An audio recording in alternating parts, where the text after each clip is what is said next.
Friends, அஸ்ஸலாமு அலைக்கும். Welcome to சில்லாம் டிப்ஸ். எல்லாரும் எப்படி இருக்கீங்க? எல்லாரும் நல்லா இருப்பீங்கன்னு நம்புகிறேன். ஸோ இன்றைக்கி உங்களுக்கு ரொம்ப ரொம்ப பிடிச்ச மாதிரியான ஒரு ஈவினிங் டைம்லேருந்து நைட் 3 o'clock வரைக்கும் ஒரு விளாக் பார்க்க போகிறீங்க. ரொம்ப இன்ட்ரெஸ்டிங்காக ஜாலியாக இருக்கும். ஸோ மிஸ் பண்ணாமல் ஃபர்ஸ்ட்லேருந்து எண்ட் வரைக்கும் ஸ்கிப் பண்ணாமல் பாருங்கள். ஹபி வந்து ஒரு 5 o'clock மாதிரி கால் பண்ணி எனக்கு ஏதாவது சூடாக ரெடி பண்ணி வை அப்படின்னு சொல்லிட்டாங்க. என்ன பண்ணலாம் அப்படின்னு பார்த்தாக்கா, ஃப்ரிட்ஜில் வந்து ஆட்டுக்கால் வாங்கி வச்சது இருந்துச்சு. ஆட்டுக்கால் சூப்பு வந்து அவங்களுக்கு ரொம்ப பிடிக்கும். அதனால் வந்து ஆட்டுக்காலை வந்து நல்லா க்ளீன் பண்ணிவிட்டு, அதாவது கழுவிட்டு லைட்டாக வார்மான வாட்டர் கொஞ்ச நேரம் போல் ஊற்றி மூடி வச்சிட்டேன். ஆட்டுக்கால் சூப்பு வைக்கலாம் அப்படின்ட்டு தான். ஸோ இப்போ வந்துட்டு கால் வந்து நல்லா ஊறிடுச்சு. கொஞ்சம் நேரம் போல் ஊறட்டும்னு விட்டேன் இல்லையா. இப்போ மேலே உள்ள அந்த ஸ்கின்னில் அந்த கருப்பு கலர்லாம் இருக்கும்ல, அது எல்லாமே ஒரு நைஃபை வச்சுட்டு அப்படியே சொரணும் அப்படின்னா அழகாக வந்துடும், க்ளீனாக ஆகிடும். ஆல்ரெடி இங்கே வந்து கால் வந்து ரொம்பவே க்ளீனாக தான் வந்து ஒரு ஹேர் கூட இல்லாமல் நல்லா சுட்டு நல்லா க்ளீனாக தான் கொடுப்பாங்க. இருந்தாலும் நம்ம ஒரு முறை இந்த மாதிரி க்ளீன் பண்ணிக்கலாம். ஸோ உங்களுக்கு ஆட்டுக்கால் கிடச்சிச்சின்னா இதே மாதிரி நீங்களும் ஒரு 10 நிமிஷம் போல் ஒரு வார்ம் வாட்டரில் ஊற வச்சு க்ளீன் பண்ணிக்கோங்க. அதுக்கப்புறம் ஒரு 4-5 முறை நல்லா கழுவி எடுத்துகிட்டு வந்து கொஞ்சம் நேரம் போல் மஞ்சள் தூள் ஒரு 1/4 ஸ்பூன் அளவுக்கு போட்டு ஊற வச்சிடலாம். இப்போ நம்ம சூப்பு பண்ணுறதுக்கு தேவையான இன்க்ரீடியன்ட்ஸ் எல்லாமே எடுத்து வச்சுக்கலாம். எல்லாத்தையுமே எடுத்து வச்சுட்டு நான் உங்களுக்கு ஃபைனலாக என்னென்ன எடுத்து வச்சுருக்கேன் அப்படிங்கிறத காமிக்கிறேன். ரொம்ப ஈஸி மெத்தடில் தான் பார்த்திங்கன்னா நான் வந்து சூப் வைப்பேன். இங்கே பார்த்திங்கன்னா ஒரு தக்காளி, ஒரு வெங்காயம், ஒரு 5-6 பல் பூண்டு, 2 பச்சை மிளகாய் எடுத்து வச்சுருக்கேன். இப்போ நம்ம 5-6 பல் பூண்டு இருக்கு இல்லையா, அதை நல்லா தட்டி எடுத்து வச்சுக்கலாம். என்னதான் நம்ம இஞ்சி பூண்டு பேஸ்ட் வந்து சேர்த்தாலும் இதே மாதிரி நம்ம வந்து ஃப்ரெஷ்ஷான பூண்டை தட்டி சேர்க்கும்போது ரொம்பவே சூப்பராக இருக்கும்.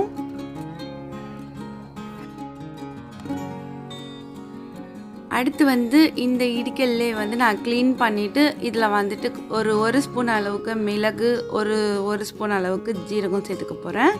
சேர்த்து அதையுமே நல்லா பட்டு மாதிரி இடித்து எடுத்துக்கலாம்.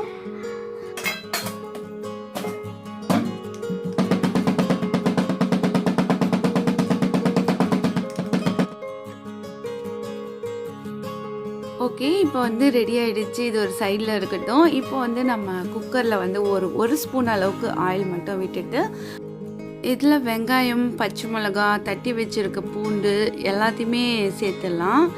சேர்த்துட்டு அப்படியே ஒரு மிக்ஸ், ஒரு வதக்கிக்கலாம். ரொம்ப இது வதங்கணும் அப்படின்ட்டு தேவையில்லை. அடுத்தது இதோட வந்து கொஞ்சம் உப்பு வந்து சேர்த்துக்கலாம் டேஸ்ட்டுக்கு ஏற்ற மாதிரி. அப்புறம் ஒரு ஸ்பூன் அளவுக்கு இஞ்சி பூண்டு சேர்த்துக்கலாம். எல்லாத்தையுமே சேர்த்து ஓரளவுக்கு வதக்கிக்கலாம். ரொம்ப வதங்கணும்னு தேவையில்லை. ஜஸ்ட் இந்த பச்சை வாசம் போகிற அளவுக்கு வதக்கி விட்டால் போதும்.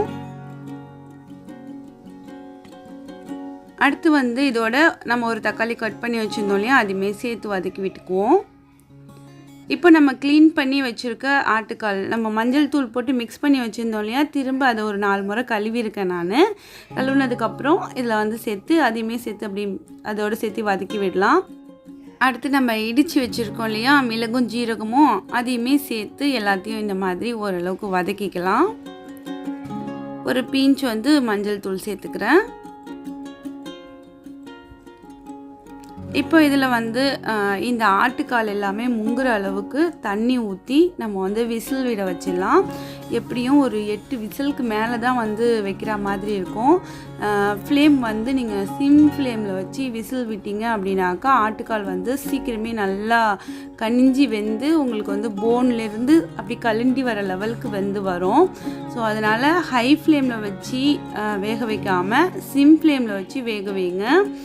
அடுத்த வேலை என்னன்னு பார்த்திங்கன்னா எல்லாத்தையும் ஒதுக்கிறது தான். ஸோ ஒதுக்கிட்டு சூப்புக்கு வந்து ஒரு வெங்காய போண்டா வந்து செஞ்சால் நல்லாயிருக்கும் அப்படிங்கிறனால ஹபிக்கு வந்து வெங்காய வடை, போண்டா இல்லை வெங்காய வடை வந்து பிடிக்கும். அதையுமே செய்யலாம் அப்படின்ட்டு ஒரு வெங்காயம், பெரிய வெங்காயமாக எடுத்து நீல வாட்டத்தில் கட் பண்ணிகிட்ருக்கேன்.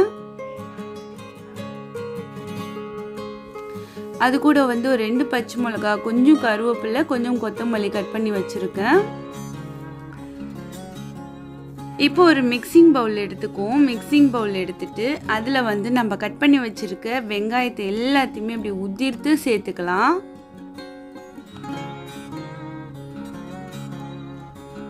கையை வச்சு நல்லா உதிர்த்துடுங்க. அது கூட வந்து பச்சை மிளகா, கொத்தமல்லி, கருவேப்பிலை எல்லாத்தையுமே வந்து சேர்த்துக்கலாம். அடுத்தது டேஸ்ட்டுக்கு ஏற்ற மாதிரி சால்ட் வந்து சேர்த்துக்கோங்க. சேர்த்துட்டு இதில் வந்து நான் 1/2 கப் அளவுக்கு கடல மாவு சேர்க்க போகிறேன்.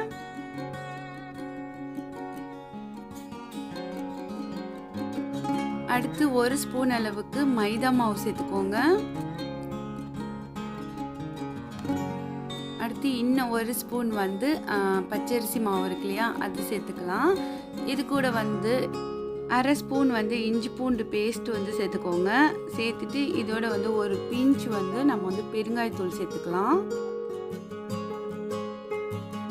அடுத்தது ஒரு 1 ஸ்பூன் அளவுக்கு பார்த்திங்கன்னா நான் வந்து சோம்பு சேர்த்துக்கிறேன். அதாவது பெருஞ்சீரகம் வந்து சேர்த்துருக்கேன். சேர்த்துட்டு காரத்துக்கு ஏற்ற மாதிரி மிளகாய்த்தூள் சேர்த்துக்கோங்க. நான் வந்து ஒரு 1/2 ஸ்பூன் அளவுக்கு சேர்த்துருக்கேன். இதில் வந்து லைட்டாக தண்ணியை வந்து நம்ம தெளித்து இதை வந்து அப்படியே நம்ம பிசைஞ்சு எடுத்துக்கலாம். முதல்ல எல்லா வெங்காயத்தோடையும் சேர்கிற மாதிரி பிசைஞ்சிக்கோங்க. அடுத்து கொஞ்சம் கொஞ்சம் தண்ணி தெளித்து இப்போவே ரெடி ஆகிடுச்சு பாருங்கள். இந்த அளவுக்கு நம்ம வந்து அப்படியே உதிரியாக பிசைஞ்சிக்கிட்டால் போதும். இது வந்து நம்ம போண்டாவாக செய்ய போகிறது கிடையாது, வடை மாதிரி தான் செய்ய போகிறோம். ஸோ இந்த அளவுக்கு பிசைஞ்சு வச்சுக்கோங்க.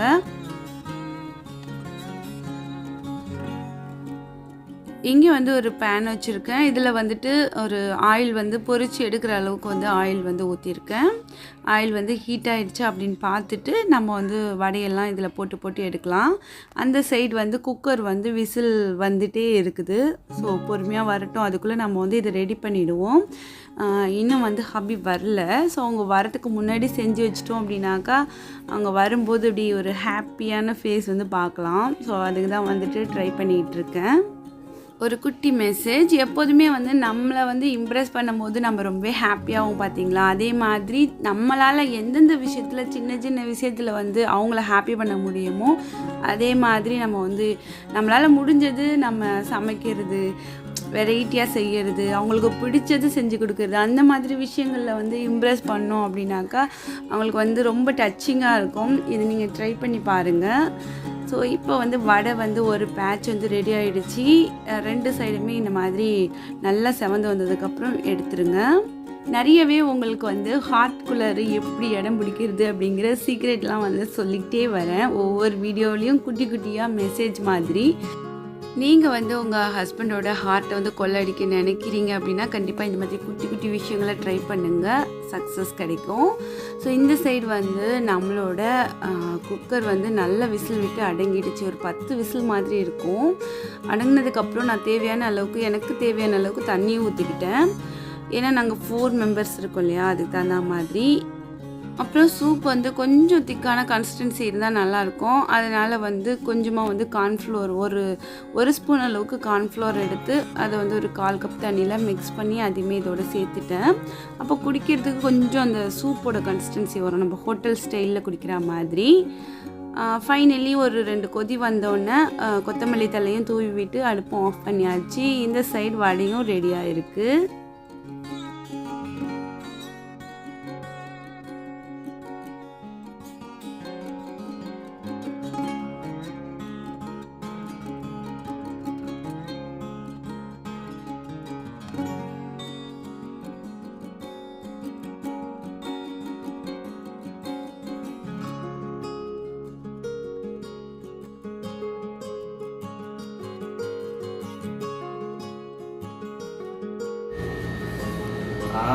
ஓகே பண்ணிட்டாங்க. செல்லம் ஸ்பெஷலா பண்ணிருக்காங்க.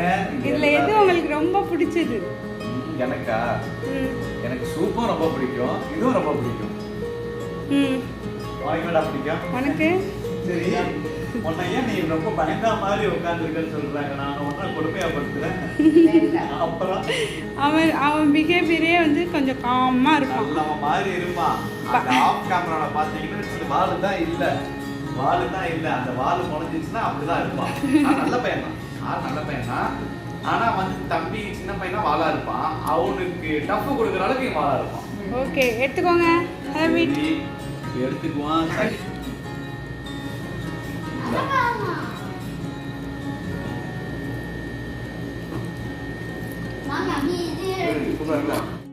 ஹபி கேட்டது என்னமோ சூடாக ஏதாவது ஒன்று செஞ்சு வை அப்படின்ட்டு நான் அவங்களுக்கு பிடிச்ச வடையுமே செஞ்சு வச்சுருப்பேன் அப்படின்னு அவங்க எக்ஸ்பெக்ட் பண்ணல.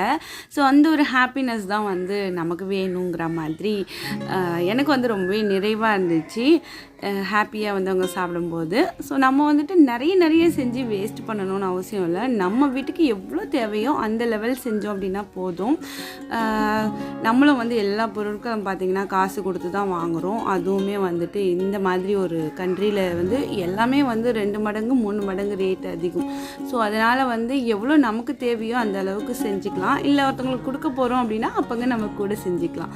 இப்போ பார்த்திங்கன்னா என்னோடய கிச்சன் ஒர்க் வந்து ஆல்மோஸ்ட் முடிச்சாச்சு. எல்லாமே நீட்டாக இருக்குது. குடித்த சூப் பவுல் வரைக்கும் கழுவி வச்சாச்சு. இதுக்கப்புறம் வந்து ஹபி வந்து ஒரு ஒர்க் விஷயமா வெளில போகணும். நைட் வந்து 12 o'clock போகணும் அப்படின்னு சொல்லியிருந்தாங்க. ஸோ நீங்களுமே கிளம்புங்க, நான் வந்து ஒர்க் முடிச்சுட்டு வரதுக்கு 1 hour ஆகும், அது வரைக்கும் வெயிட் பண்ணுங்கள், அதுக்கப்புறம் நம்ம எங்கேயாவது போகலாம் வெளியில் அப்படின்னு சொல்லியிருந்தாங்க. இங்கே வந்து வியாழக்கிழமை ராவ் வந்து செம்ம ஜெகஜோதியாக இருக்கும் அப்படின்னு தான் சொல்லணும். சரி ஓகே, எனக்கு தூக்கம் வராமல் இருக்கிறதுக்கு ஒரு காஃபி மட்டும் கேட்டேன். அவங்க வந்துட்டு கூல் காஃபியை வாங்கி கொடுத்துட்டு போயிட்டாங்க. ஸோ குடிச்சிக்கிட்டே இரு, நான் வந்துடுறேன் அப்படின்ட்டு. கரெக்டாக ஒரு 1 மணி நேரத்துக்கு அப்புறம் ஹபியும் வந்தாங்க. ஆனால் குட்டி 2மே வந்து செம்மையாக தூங்கிட்டாங்க. ஏன்னா சாப்பிட்டதும் உங்களுக்கு தூக்கம் வந்துடுச்சு. வரும்போதே வேறு பரோட்டா சாப்பிட்டுட்டு வந்தோம், அதனால் தூக்கம் நல்லா வந்துடுச்சு. அவங்க தூங்கிட்டாங்க. சரின்னு அவங்கள தூங்க வச்சுட்டு நாங்கள் 2 பேருமே வந்து பீச்சுக்கு வந்திருந்தோம். ஸோ இங்கே வந்து இப்போது டைம் வந்து பார்த்திங்கன்னா கரெக்டாக இப்போ நான் நிற்கிற இந்த நேரம் வந்து 2:30 மணி இருக்கும். எவ்வளோ வந்து டிராஃபிக்கில் வந்து பீச் நோக்கி வண்டி வந்துக்கிட்டே இருக்குது பாருங்கள். நைட்டில் வந்து இங்கே செம்மையாக வந்து ஃபன் பண்ணுவாங்க, ஜாலியாக ஃபேமிலியாக இருப்பாங்க. ஸோ ரொம்பவே வந்து ஜாலியாக இருக்கும். ஸோ நிறையா வந்து பார்க் இருக்கும். நாங்கள் வந்து இன்றைக்கி கார்னிஸ் பீச் சைடு வந்து வந்திருக்கோம். ஸோ இந்த மாதிரி நமக்கு வந்து டைம் கிடச்சிச்சு அப்படின்னாக்கா கண்டிப்பாக வந்து அதை யூஸ் பண்ணிக்கணும். நம்ம லைஃப் வந்து போர் அடிக்காமல் இருக்கிறதுக்கு இதுவுமே ஒரு டிப்ஸு தான். நம்ம கொஞ்சம் காலம் கழித்து நம்ம லைஃப்பை வந்து திரும்பி பார்க்கும்போது நம்மளோட அந்த ஸ்வீட்டான மெமரபிள் வந்து இந்த மாதிரி ஏதாவது ஒரு அவுட்டர் போனது, பேசிக்கிட்டது, அந்த மாதிரி மனசு விட்டு நம்ம பேசிக்கிறது, அதெல்லாம் தான் நமக்கு ஞாபகத்தில் வரும். இது எல்லாமே ஒரு ஸ்வீட்டான ஒரு டேவாக இருக்கும். ஸோ டே இல்லை, நைட்டு. ஸோ அது மாதிரி உங்களுக்கு ஒரு டைம் கிடச்சிச்சின்னா கண்டிப்பாக யூஸ் பண்ணிக்கோங்க. Night 3 o'clock. என்ன டைம் ஆகுது இப்போ? 3 o'clock ஆகுது.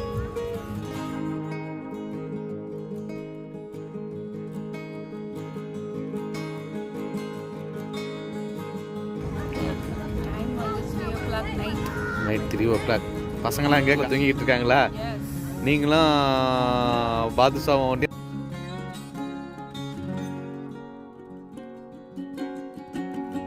இன்னும் கொஞ்சம் பின்னாடி போங்கம்மா.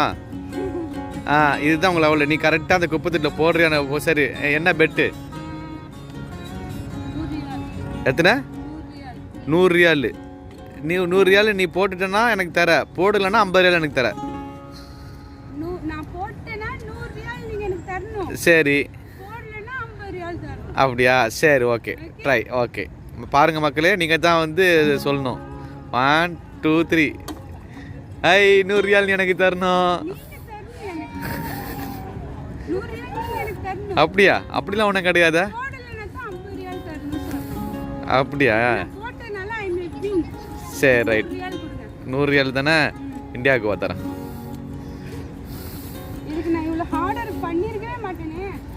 நீங்கள் பண்ணிட்டாலும், ஹார்ட் ஒர்க் பண்ணிட்டாலும்.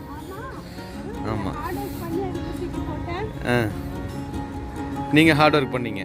ஓகே. அப்புறம் ஒரு கொஸ்டின், ரீசெண்ட் டேஸில் நிறையா கமெண்ட் வந்து ஒரே கொஸ்டின் ரிப்பீட்டடாக வந்திருந்தது. உங்களுக்கு வந்து லவ் மேரேஜா அரேஞ்சு மேரேஜா அப்படின்னு சொல்லிட்டு. எதனால் அந்த கொஸ்டின் வந்துச்சுன்னு எனக்கு தெரியல. ஆனால் வந்துட்டு இது வந்து முன்னாடியிலேருந்து வீடியோ பார்க்குறவங்களுக்கு தெரியும். ஸோ இப்போ பார்க்குறவங்களுக்கு தெரியறதுக்கு வாய்ப்பு இல்லை. அதனால் வந்து நானே சொல்லிடுறேன். ஃபுல் அண்ட் ஃபுல் பார்த்திங்கன்னா அரேஞ்ச் அண்ட் வந்து லவ் மேரேஜ். அரேஞ்ச் பண்ணதுக்கப்புறம் வந்து லவ் வரும் இல்லையா, அந்த மாதிரி லவ் வந்து அதுக்கப்புறம் மேரேஜ் நடந்துச்சு. அதனால் பார்த்திங்கன்னா நான் அரேஞ்ச் அண்ட் லவ் மேரேஜின்னு சொல்லுவேன்.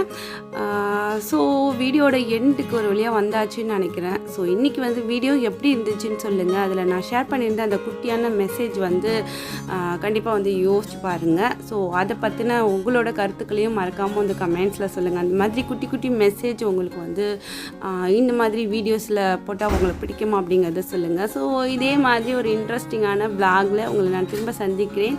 வீடியோ பிடிச்சிருந்துச்சுன்னா லைக் பண்ணுங்கள், ஷேர் பண்ணுங்கள், கமெண்ட் பண்ணுங்கள், மறக்காமல் சப்ஸ்கிரைப் பண்ணுங்கள். நாளை ஒரு புதிய வீடியோவில் சந்திக்கலாம். தேங்க்ஸ் ஃபார் வாட்சிங்.